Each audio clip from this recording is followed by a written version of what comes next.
తిరుమల శ్రీవారి ప్రతిమగా లడ్డూను భక్తులు భావిస్తారు. అలాంటి లడ్డూ తయారీలో కూడా కమిషన్ల కోసం కకృతిపడి గత అధికారులు రాజీ పడ్డారని బీజేపీ రాష్ట్ర అధికార ప్రతినిధి భానుప్రకాష్ రెడ్డి ఆరోపించారు.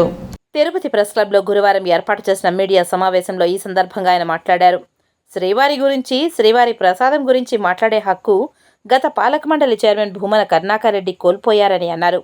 రోజుకి 14 టన్నుల ఆవు నెయ్యిని లడ్డూలో వినియోగిస్తారని, కమిషన్ల కోసం నెయ్యిని సరఫరా చేసే కాంట్రాక్టర్ గేదె కొవ్వును కలిపినా గత అధికారులు పట్టించుకోలేదని అన్నారు.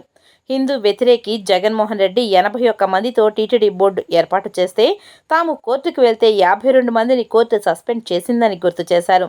జగన్ డబ్బులు తీసుకుని నేర చరిత్ర ఉన్న వారిని టీటీడీ బోర్డులో నియమించారని మండిపడ్డారు. గత ప్రభుత్వ హయాంలో తిరుమలకు సరఫరా అయ్యే నెయ్యి మీద వైవి సుబ్బారెడ్డి, భూమన కరుణాకర్ రెడ్డి చేపట్టిన చర్యలు ఏమిటో చెప్పాలని నిలదీశారు. ప్రజలు భగవంతుని అనుగ్రహంతో వైసీపీకి 11 సీట్లు వచ్చాయని దుయ్యబట్టారు. ఇది తిరుమల తిరుపతి దేవస్థానాలా, లేకపోతే నువ్వేమైనా జగన్మోహన్ రెడ్డి దేవస్థానం అనుకున్నావా? నీ ఊరిలో నీకు గుడి ఉంటే అక్కడ ఎంతమంది వేసుకో, 80 మంది కాకపోతే 800 మందిని వేసుకో, మాకు అభ్యంతరం లేదని చెప్పాం.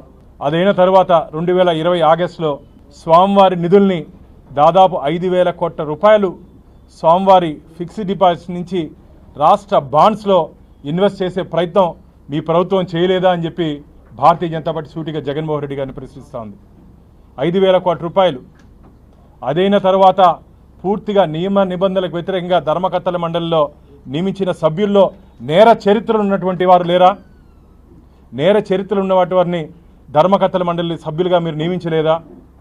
అది కాకుండా నాణ్యమైన అన్నప్రసాదం అందించట్లేదని చెప్పి తరిగొండ అన్నప్రసాద కేంద్రంలో శ్రీవారి భక్తులు ధర్నా చేసింది వాస్తవం కాదా? పవిత్రమైన లడ్డు మిత్రులారా, తిరుమల క్షేత్రానికి వచ్చిన తర్వాత స్వామివారి దర్శనమైన తర్వాత అందరూ దర్శనం అయినా